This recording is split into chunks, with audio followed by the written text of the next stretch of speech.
Hello, everyone. Since I bought GoPro 9 last year, I've been enjoying taking video while walking with GoPro, hanging it around my neck. This time, I am also going to provide you a comparison video of GoPro 9 versus GoPro 10 following my previous video. The GoPro 10 used here as a rental item in order to make this video. Because of a short rental period, shooting contents and conditions are limited. Besides, the way of thinking and method may be wrong. Please enjoy this video as entertainment.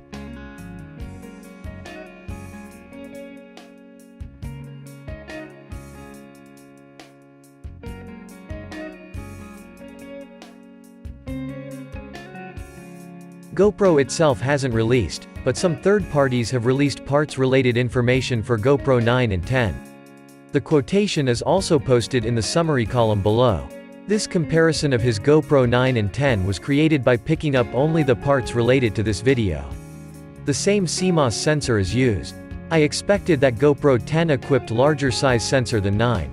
The accelerometer, gyroscope and GPS receiver also seem to be unchanged.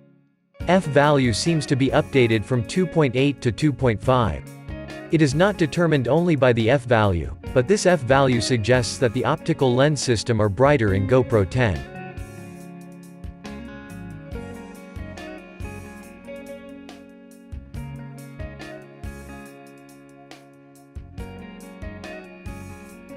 So let me check the contents you see, referring to these third-party information. As with my previous comparison video, I will also utilize the data included in the metadata. The shooting conditions are as follows. My daily use is 1080p, 30 fps, linear plus horizontal stabilization. I attached ACPL plus ND, 2-in-1 filter in front of the lens. As I introduced in my previous video, I hang GoPro on the neck mount you see, and walk with both hands free. GoPro is powered from the mobile battery via USB cable and the original battery is still set inside of GoPro body.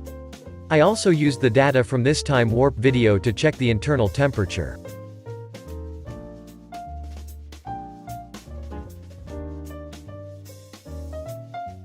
I also carried the Garmin GPS watch you see for reference. I will briefly introduce the course I am walking. Let's take a bird's eye view of the entire course with Google Earth Pro. It's one of the most famous jogging courses in Japan. It is 5 kilometers in length and takes less than 1 hour on foot. From the perspective of GPS accuracy, around Haute-Mon Gate and Hanzo-Mon Gate, the GPS trace is disturbed because of the tall buildings. It is my experience. The video on the lower left is a video created by inputting GPX file into Google Earth Pro. GPX file is one of the file formats of GPS data extracted from GoPro MP4 file. It shows a video like aerial photography by drone. The video on the lower right is also created with Google Earth Pro, but it is synchronized with GoPro Time Warp video. I won't go into the details, but the time flow in the GoPro Time Warp is not uniform. It needs an extra procedure to synchronize with the video. Details of the procedure are described in the summary column below.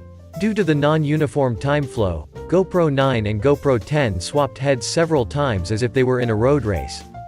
GoPro has not announced the product specifications in detail, but it seems that GoPro GPS is compatible with US GPS system and Japanese Michibiki. After all, I made 3 laps on different dates, but it seemed that it was within the GPS accuracy generally said. There was no disturbance in the GPS traces near Haute-Mon Gate and Hanzo-Mon Gate, which I was worried about. Generally speaking, GPS accuracy is not determined only by the receiver, but is also affected by interference with surrounding parts in the body. The result of this check shows that there is no difference between 9 and 10 in GPS position accuracy. Next, let's look at the internal temperature. The light color lines show GoPro 10 and the dark color lines show GoPro 9. Different colors show different dates. It turns out that the GoPro 10 is a few degrees Celsius to nearly 10 degrees Celsius higher than GoPro 9. I walked around the Imperial Palace and was blessed with good autumn weather for all 3 days, but it may be subtly affected by the temperature, the sun's rays, and the direction, speed of the wind. In this comparison between GoPro 9 and 10, I wanted to check the behavior of temperature increase and the thermal stop with different resolution and FPS. But unfortunately I couldn't. So, for your reference, I would like to provide the data of GoPro 9 when the thermal stop happened on the dashboard of the car during the cherry blossom season this year. This current video was taken immediately before the thermal stop. I tried to take cherry blossoms clearly at 4K, 60 FPS, which I don't normally use, but the thermal stop happened. Even though it was the cherry blossom season, the interior of the car was very hot due to the sunlight, so I turned on the air conditioner.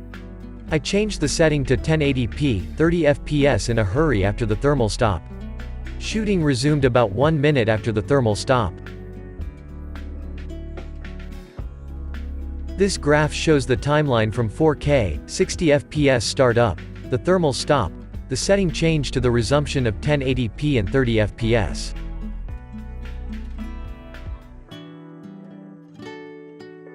No thermal stop occurred after 1080p, 30 FPS change. As you can see, the thermal stop seems to occur when the internal temperature exceeds 77 degrees. Many YouTubers use the term thermal runaway, but I think it's a controlled stop. However, I can emotionally understand the feeling of being interrupted suddenly in the shooting. Now, let me check the brightness of the lens. The specific method is to read the shutter speed at different ND filter number under the condition of the fixed ISO sensitivity and the constant light strength. As you can see, I turned GoPro towards a blue sky in order to get a constant light strength. In this case, I made sure that sunlight didn't enter directly even in the super view mode, which is the maximum wide angle. The shooting is done with a linear horizontal stabilization. Specifically, the ISO sensitivity was fixed to the minimum of 100 to set the ISO minimum 100 and ISO max 100. A graph is overlaid on the right side of each video so that you can see the change in shutter speed and ISO sensitivity over time. Since the ISO sensitivity is set at 100, the gained value remains stuck to 100. The ND filter used here is listed in the summary column. It is a set of 4 pieces of ND 2, 4, 8 and 16. For ND 32 to 128, 2 ND filters are stacked. I prepared 2 sets of filters. In order to confirm the reproducibility, I exchanged filter sets between GoPro 9 and 10 and carried out twice.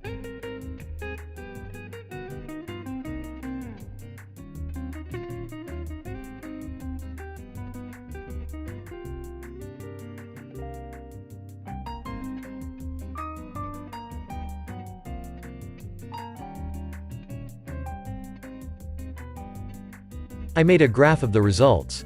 As for how to read the graph, the horizontal axis is the value of the ND filter, and ND equals 1 means the value without ND filter. The vertical axis is the shutter speed, and the unit is the reciprocal of seconds. Both are displayed in logarithm. It was an amazing result. As you can see, the GoPro 10 is a little less than twice as dark as the GoPro 9. According to GoPro, in order for electronic video stabilization to be performed properly, the shutter angle is recommended to be 45 degrees or less, and when converted to shutter speed, it is 240 or more at 30 fps. From this result alone, GoPro 10 has a disadvantage.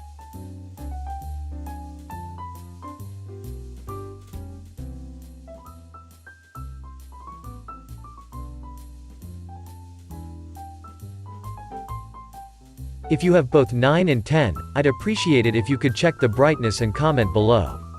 Finally, by attaching the ND filter, we created a pseudo-dark place and investigated the effect on the video stabilization. One of the key factors for the electronic video stabilization is shutter speed.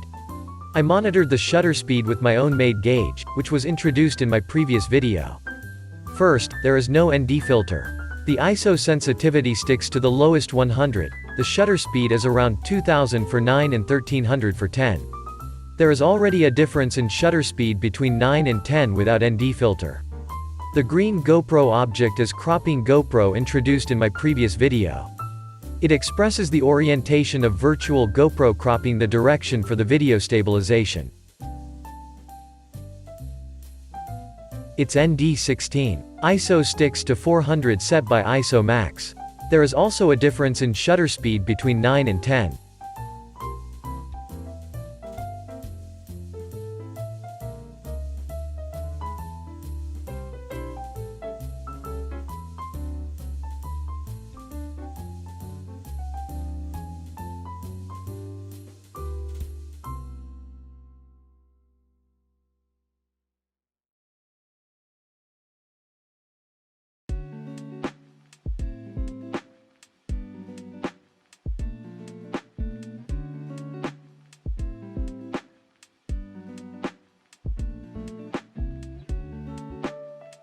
At ND32, GoPro 10 shutter speed is below 240, the lower limit of the electronic image stabilization. The video image bleeds slightly and the crop for the camera shake is not processed well, I feel.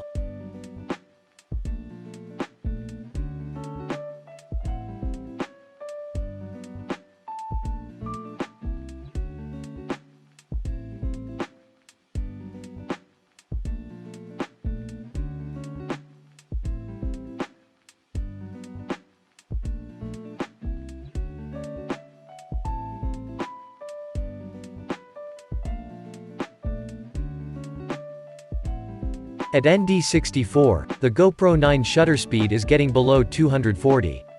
GoPro 10 shutter speed is around 120.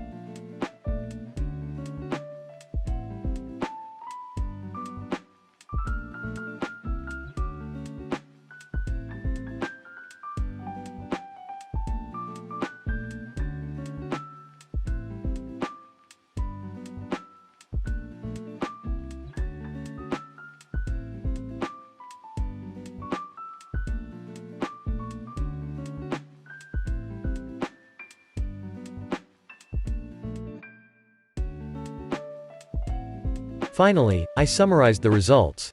Originally, I wanted to present any improvements in GoPro 10 as many YouTubers did. But it didn't come out as expected. Thank you for watching until the end.